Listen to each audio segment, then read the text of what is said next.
Presiden Donald Trump kembali menegaskan posisi Amerika Serikat yang agresif terhadap Teheran di sela-sela kepulangannya dari Forum Ekonomi Dunia di Davos, Swiss.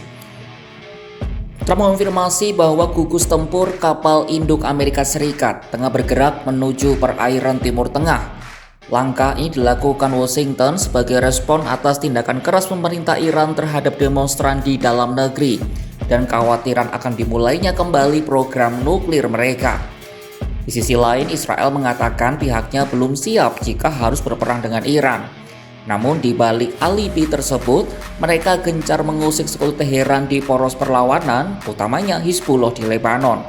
Sebuah taktik yang dinilai sebagai langkah memuluskan Amerika ke Timur Tengah.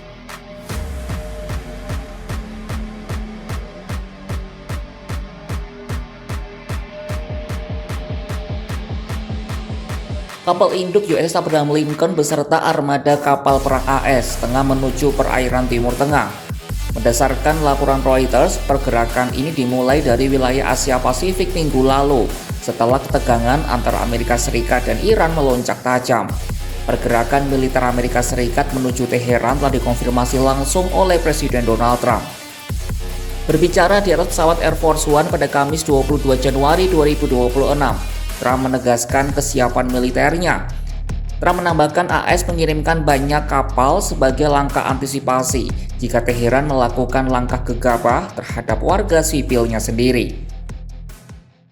We're watching Iran. We know we have a lot of ships going that direction, just in case. We have a big flotilla going in that direction, and we'll see what happens. It's a big force. We have a big force going toward Iran. I'd rather not see anything happen, but we're watching them very closely. Ditempatkannya aset militer ini mempertegas opsi militer yang tersedia bagi Trump untuk menekan Iran.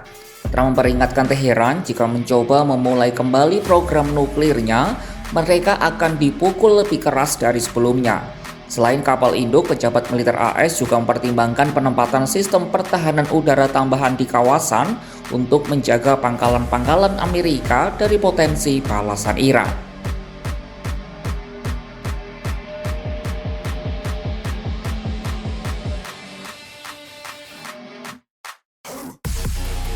Menjelang kedatangan pasukan AS, Israel terpantau mulai meningkatkan tekanan terhadap jaringan proksi Iran di Lebanon, Suriah, dan Irak. Israel memang mengaku belum sepenuhnya siap untuk perang habis-habisan usai perang 12 hari melawan Iran pada bulan Juni lalu. Meski begitu, aktivitas bersih-bersih terhadap aliansi Teheran terus diintensifkan. Strategi ini menjadi cara Israel untuk mengganggu cincin api Iran, alias poros perlawanan Iran yang selama ini menjadi sandungan Israel mengimbangi Teheran. Salah satu serangan terjadi pada Rabu 21 Januari 2026 yang menyasar 3 desa di Lebanon Selatan. Israel Defense Force atau IDF mengatakan serangan itu menyasar infrastruktur militer dari Hizbullah. Ini bukan taktik baru Israel. Aliansi Iran yang sering disebut sebagai Axis of Resistance alias poros perlawanan kini tengah menghadapi dilema internal yang berat. Mengutip laporan dari Century International, kelompok-kelompok seperti Hizbullah di Lebanon dan Houthi di Yaman telah melemah akibat tekanan militer dari Israel yang konsisten. Taktik itu dilancarkan Israel untuk memecah fokus mereka kepada urusan domestik daripada membantu kepentingan strategis Iran secara regional. Distraksi ini yang membuat proksi Iran kehilangan kemampuan koordinasi serangan lintas batas. Salah satu cara yang kerap dilakukan Israel adalah mengganggu jalur pasokan senjata dan pusat komando milisi di Suriah dan Lebanon. Tujuannya adalah memastikan bahwa saat armada Amerika tiba, Iran tidak memiliki pendukung yang cukup kuat untuk melancarkan serangan balasan multifront. Strategi ini cukup membuat pusing para pemimpin kelompok tersebut, sebab mereka tak cuma harus waspada terhadap serangan Israel, tapi juga tuntutan internal dari warga mereka sendiri di tengah krisis ekonomi dan keamanan.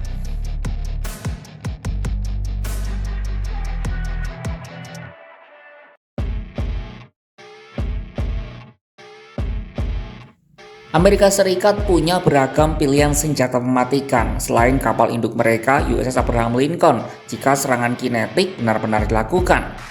Mengutip CNN, Washington dapat menggunakan jet pembom siluman B-2 Spirit yang mampu terbang non-stop dari pangkalan di Missouri dengan pengisian bahan bakar di udara.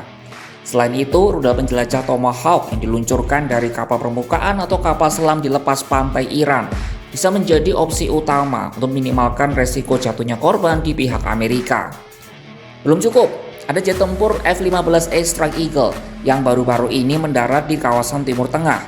Pesawat ini dapat meluncurkan Joint Air to Surface Stand-Off Missile atau JASSM yang mampu menembus sasaran dari jarak 1000 km.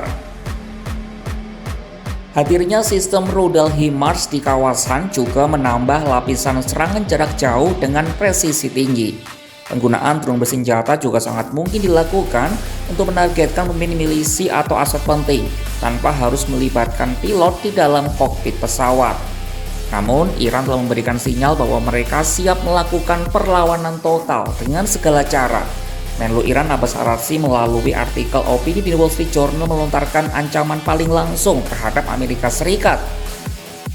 Araghchi memperingatkan penahanan diri Iran saat Amerika Serikat menyerang fasilitas nuklir mereka pada Juni 2025 tidak akan terulang kembali. Dia menambahkan konflik tersebut pasti akan melanda wilayah yang lebih luas dan berdampak pada orang-orang biasa di seluruh dunia. Semakin mendekatnya armada AS ke Timur Tengah membuat eskalasi di kawasan itu kian mendidih. Tak cuma soal Amerika Serikat dan Iran, Israel yang mengaku belum siap juga telah melakukan tugas lapangan untuk melumpuhkan jaringan pendukung Iran di perbatasan. Taktik Israel menekan kelompok proksi agar fokus pada masalah domestik mereka terbukti menjadi hambatan serius bagi poros perlawanan. Dunia kini menanti apakah kehadiran kekuatan militer masif ini akan benar-benar berujung perang atau sekadar gertakan tingkat tinggi. Amerika Serikat memang memiliki keunggulan teknologi, namun Iran menjanjikan perang yang ganas dan berkepanjangan. Dan Israel, mereka mengawasi dari jauh konflik ini sambil memberi dukungan kecil bagi sekutu tuanya. Saksikan kabar lainnya hanya di kanal YouTube Kompas.com.